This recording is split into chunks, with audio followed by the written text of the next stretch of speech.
మునిపుంగవుడు రాజుతో ఇంకా ఈ విధంగా అంటున్నాడు.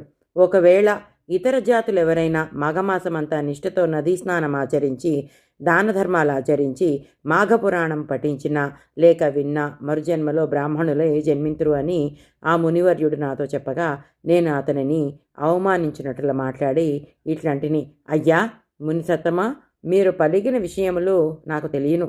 అన్నియు బూటకములు. వాటిని నేను యథార్థములని అంగీకరించను. ఏవో అతిశయోక్తులు తప్ప మరొకటి కాదు. కాన నేనే మాఘమాసములు చేయుట కానీ, దానపుణ్యాదులు చేయుట కానీ, పూజ నమస్కారములు ఆచరించుట కానీ చేయను.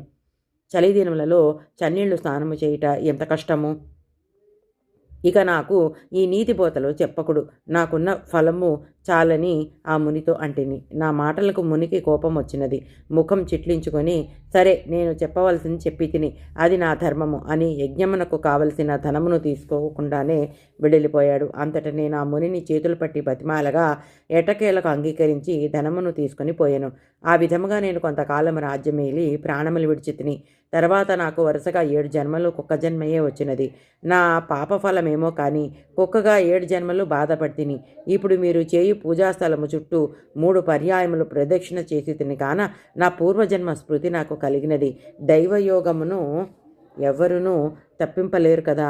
ఇటులా కుక్క జన్మలో ఉండగా మరల నాకు పూర్వజన్మ స్మృతి ఎటుల సంక్రమించినదో వివరింప వేడదను అని రాజు పలికెను.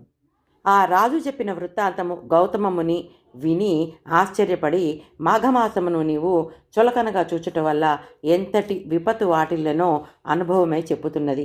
నీ వద్దకు వచ్చిన మునిసత్తముడు ఉత్తముడు. అతను పలికిన విషయములన్నీయు యథార్థములే. నీవు కుక్కవై ఎటుల పవిత్రుడు అయితువో ఆ వృత్తాంతము వివరించెదను, సావధానుడై ఆలకింపుము. నేను నా శిష్యులతో కృష్ణవేణి తీరమనందుండి ఈ మాఘమాసం అంతయు కృష్ణానదిలో స్నానములు జపములు చేసి తిరిగి మరొక పుణ్యనదికి పోవుదామని వచ్చి ఉంటిమి.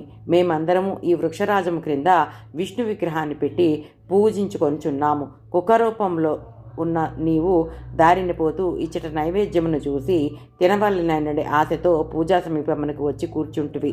అప్పుడు నీవు ఎలాగున్నావో తెలుసా? నీ శరీరం పైన బురద మైల తగిలి ఉన్నది. చూచుటకు చాలా అసహ్యంగా ఉన్నావు. పరిశుద్ధులమై భగవంతుడిని పూజ చేయుచున్న సమయంలో అచ్చటకు జంతువు కానీ పక్షి కానీ వచ్చి ఉన్నా దానిని తరిమివేయట సహజమే కదా.